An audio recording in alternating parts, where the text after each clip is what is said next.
moneter 1997 mengguncang dunia termasuk Indonesia. Rupiah yang melemah drastis, ekonomi yang terpuruk, serta jutaan masyarakat terkena dampaknya. Lalu, apa yang sebenarnya terjadi? Dan bagaimana kita belajar dari masa lalu? Selanjutnya, saya alihkan kepada Saudara Rindi. Penyebab krisis moneter tahun 1998 di Indonesia. Krisis moneter Asia yang terjadi pada tahun 1997 sampai 1998 di Indonesia bukanlah sebuah kejadian tunggal, melainkan merupakan rangkaian peristiwa yang saling mempengaruhi antara faktor domestik dan eksternal. Bermula dari ketidakstabilan ekonomi global dan krisis di negara lain, yaitu krisis moneter Asia dimulai di Thailand pada pertengahan tahun 1997, ketika nilai tukar baht terdepresiasi secara tajam setelah pemerintah Thailand terpaksa mengembangkan nilai tukarnya. Ketidakstabilan ekonomi yang dimulai di Thailand ini dengan cepat menyebar ke negara-negara tetangga di Asia Tenggara, termasuk Indonesia. Dalam waktu singkat, negara-negara tersebut mengalami dampak negatif akibat ketegangan finansial yang ditimbulkan oleh pergerakan nilai tukar mata uang.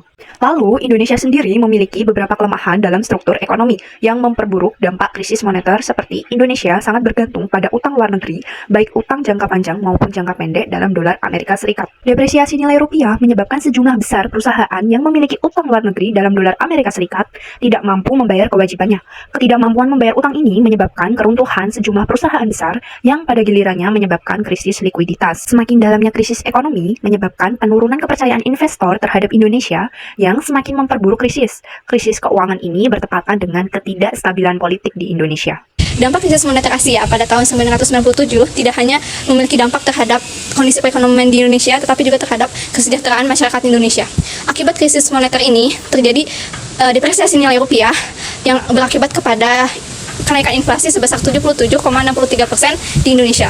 Akibat tingginya nilai investasi di Indonesia, banyak investor yang tidak mau menanamkan sahamnya di Indonesia. Penurunan saham ini tentu mengakibatkan banyak terjadinya PHK massal akibat tidak terjalinnya produksi barang di perusahaan-perusahaan tersebut. PHK massal ini tentu berdampak buruk pada tingkat pengangguran di Indonesia. Tingkat pengangguran ini sangat berdampak terhadap perekonomian masyarakat Indonesia yang mengakibatkan kemiskinan di Indonesia semakin tinggi. Dan selain itu, penanganan yang tidak baik oleh pemerintah serta kebijakan fiskal yang tidak dilakukan dengan baik menyebabkan dampak di perekonomian di Indonesia semakin parah. Akibat pemerintah yang tidak dapat menyelesaikan masalah dampak krisis moneter Asia ini menyebabkan presiden pada saat itu, yaitu Presiden Soeharto, lengser dari jabatannya sebagai presiden di Indonesia akibat terjadinya demo yang dilakukan oleh beberapa mahasiswa dari universitas di Indonesia ke gedung DPR RI.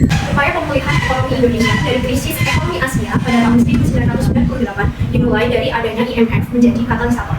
IMF memberikan sejumlah bantuan kepada Indonesia dengan beberapa syarat, salah satunya yaitu pengetatan fiskal. Pengetatan fiskal sendiri bertujuan untuk mengurangi defisit anggaran dan mengembalikan kepercayaan investor. Kebijakan pengetatan fiskal yang diterapkan berdasarkan program IMF antara lain menutup 16 bank swasta yang dianggap bermasalah, mengurangi subsidi kepada masyarakat, dan menaikkan tingkat suku bunga.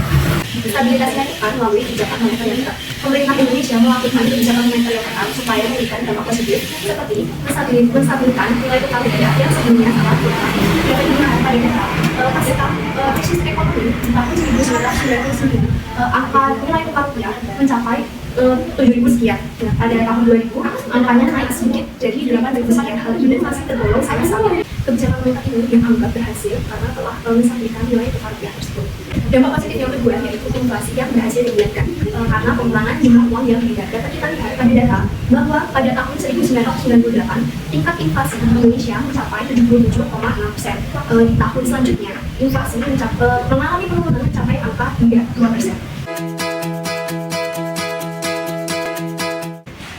Selamat datang dalam diskusi kami yang membahas pelajaran krisis moneter 1997 dan bagaimana kita menyiapkan kebijakan ekonomi yang lebih baik di masa depan. Krisis moneter ini memberikan dampak yang luar biasa bagi perekonomian Indonesia.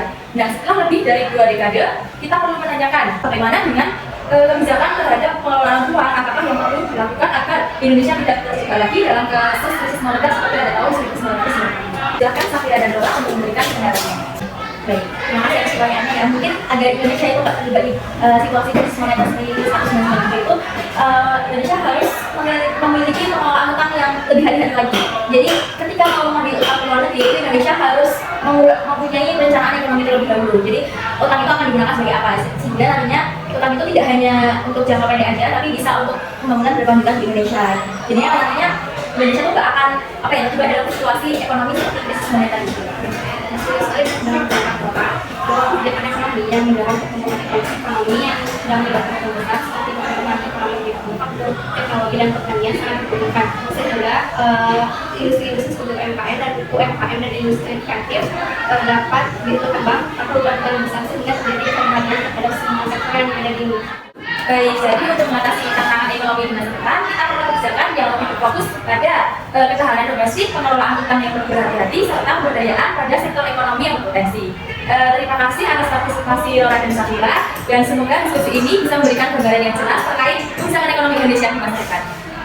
Sekian informasi dari Economic News, saya Elisha Naren, pamit undur diri.